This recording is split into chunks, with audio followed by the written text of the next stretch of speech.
রাজকার্য আছে তোদের যে দুদণ্ড গুলি খেলতে পারবি না? আমরা যাবি না কিন্তু কি অনেক অনেক গল্প আছে, শুধু তাই নয়। চল চল তাড়াতাড়ি চল, গল্প বুঝি শুরু হয়ে গেল।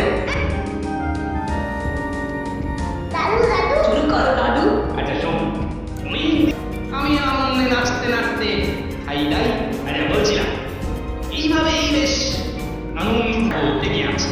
আমার জীবন একেবারে জেরবার করে দিচ্ছে। ব্যাপারটা একটু খুলেই বলো না। কি আর বলবো গিন্নি, দেখি এটাই যাবে বাবা। মহারাজ, আমার একটা চাই না আমার যে অযোগ্য কোনো লোক চলছে না। যদি চুপচাপ নিজের জায়গায় বলতে পারো তো বসো। আবার আর কিছু বাকি আছে? এবারে মন্ত্র পড়ে বশ করতে পারে আর কাঁটা দিয়ে কাঁটা তুলতে হয়। বলুন তো, এই কদিন আমি ছিলাম না, সেই অবলে মহারাজের চক্ষু শুরু করে দিয়েছে। কিন্তু গল্প তামাশা সবই অন্য ধরনের আশা করছে।